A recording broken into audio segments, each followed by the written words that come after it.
আপনি কি আকবর বাবাজি ফকির? ভালো আছেন বাবাজি আপনি? জি আলহামদুলিল্লাহ। বাবা আপনার ঠিকানাটা কোন জায়গায়, আমি আসতাম একটু। চট্টগ্রাম আনোয়ারা। ও বাবাজি, এখানে তো দেখলাম কি কি কাজ হয় বাবা। আমার তো বাচ্চা হইতে আছে না, কি আমার বাচ্চা হবে?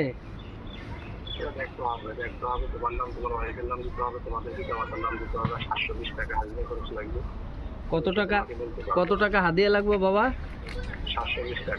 720 টাকা। ও বাবা, তাহলে কি কি এখানে কি ঔষধ দেবেন বাবাজি? না, এটা তোমার নামের মধ্যে হাজিরা দিয়ে দেখতে হবে বাবার। বাচ্চা কাচ্চা তো অনেক সমস্যার কারণে হয় না, মনে করে চিকিৎসা করলে তো হবে না। কি কিছু কথা বুঝো নাই? ও তাই? হয়তো তোমার মধ্যে সমস্যা থাকতে পারে, হয়তো বৌমার প্রতি সমস্যা থাকতে পারে। কি কিছু কথা বুঝছো? জি বাবাজি জি। এখন উল্টা পাল্টা চিকিৎসা দিয়ে তোমার 2 টাকা নষ্ট করে আমার কোনো লাভ নেই আছে। না বাবাজি, বাবাজি এত হাজিরা দিয়ে দেখবো কি সমস্যা। যদি আমার সমস্যা হয় আমি সমাধান করে দিব, আর যদি ডাক্তারি কোনো সমস্যা হয় আমি ডাক্তারি কথা বলে দিব।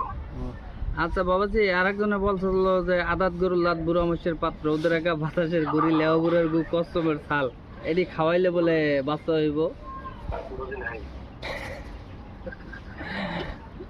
আদাত গরুর লাত বুড়ো মশের পাত্র, রোদের একা বাতাসের গুড়ি লেওয়া বুড়ের গু কষ্টমের ছাল, এটি খাওয়াইলে বলে বাচ্চা হয়। বাবাজি তা তুমি এত বড় কামলেওয়ালা বাবাজি ই করছে তো, আমার তো 7টা মাইয়া বলা বাবাজি, তাই এটির কথা কেন কই দিলা না বাবা? তা তুমি এত কামলেওয়ালা বেকুব করো বাবাজি, তাহলে তুমি এত কামলেওয়ালা তুমি কইতে পারবা না? তুমি তুমি বাবা, বাবা গো তুমিও ভালো হয়ে যাও বাবা। মানুষের শেষ ঠিকানা যদি 3.5 হাত মাটি হয় বাবাজি, তাহলে এত ভণ্ডামি করিয়া কি লাভ বাবা, বলো বাবা? বাবাজি তাহলে তুমি আমার কত যে আমার কয়টা মাইয়া পোলা তুমি এত জানো, আমি কি কিরকমের, অথবা আমার মাইয়া পোলা আছে কিনা, আমি বিয়ে করছি কিনা একটু কত বাবা দেই। তুমি একটু তব যাবা, তোমার আমি 1440 টাকা দেবো বাবা। আমি তোমার 1400, হ্যাঁ তোমার আমি 1440 টাকা দেবো বাবা। দেই তুমি বলতে পারো নি?